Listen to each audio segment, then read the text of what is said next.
Welcome, everybody. Today we're going to be sort of resetting, taking an overview of the political climate in the United States as we're now just, what is it? It's about 9 weeks from the 2022 midterm elections. And one of the big stories, one of the big contexts in which we now have to think about these midterms and what are the next 2 years of American politics sort of going to be like, is the now extraordinarily notable spike in President Joe Biden's approval rating. Now, we have to also understand context, and the context is this extremely partisan status quo of the United States, where your range of approval probably is only between, 35 and 65 or something like that. And what I mean by that is when you divide up the electorate into people who just don't pay attention, and then those who will always approve of a Democratic president and disapprove of a Republican one. And then those who will always disapprove of a Democratic president and approve of a Republican one.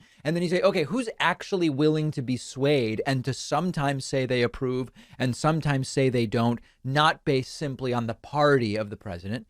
You probably only have a functional approval range of somewhere between 35 and 65. And maybe it's a little wider than that. We used to say it's between 20 and 80. I don't know what it is. Right now, we are continuing to see Joe Biden's approval climb and climb and climb, now up to 42.4% in an average of approval polls. Now, this bottomed out in mid-May. Not in mid-May, in the middle of July, at 37.5. So very roughly speaking, to go from 37.5 to 42.4, you're talking about a 12 or 13-ish% increase, not percentage points. Everybody relax.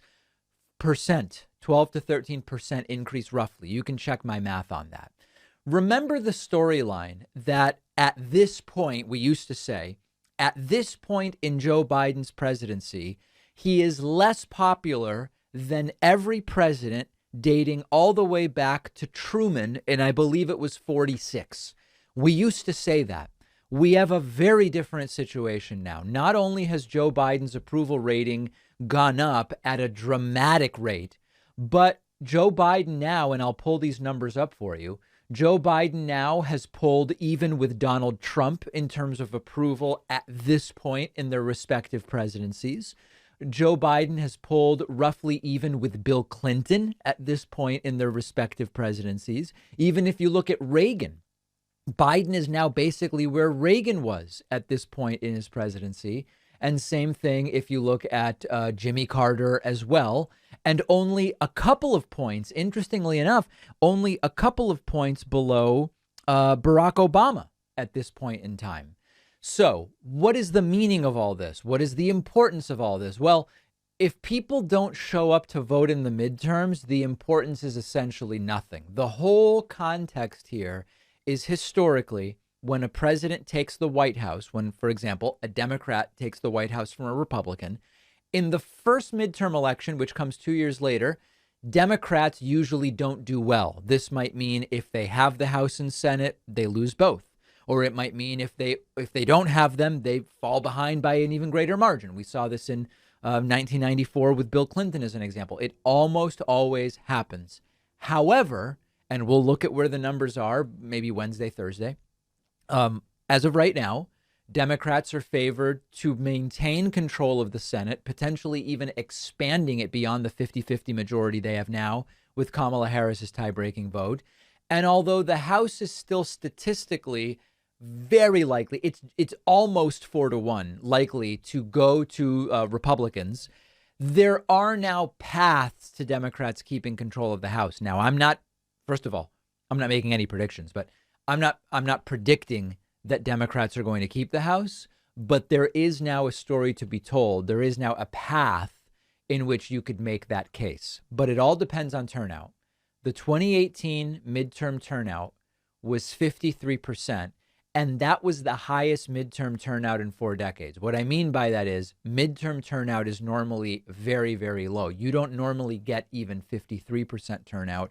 I think the last presidential, we had roughly 60% turnout. So it is, I know it's cliche at this point to say it, but it will come down to who actually gets voters out. And it is an opportunity with Joe Biden's spiking approval, the humiliation that is taking place for Trump and the MAGA movement. It's an opportunity for Democrats to do something that would not be historically indicated based on what we have seen in midterms in the past. We'll update the numbers on House and Senate Wednesday, Thursday by the end of the week. Something in your home that you use every day contributes to deforestation and climate change, and that's toilet paper.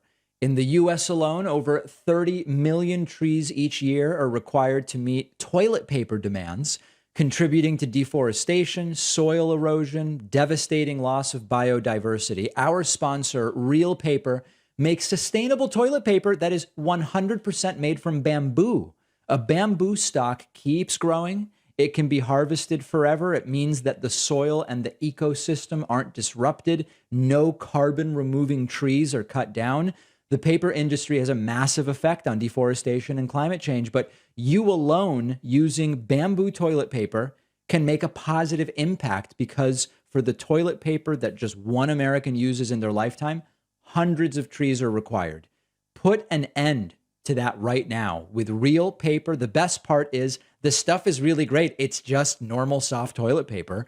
Real Paper loves the David Pakman Show. They're giving my audience 30% off your first order and free shipping when you go to realpaper.com/Pakman and use the code Pakman at checkout. The link is down below.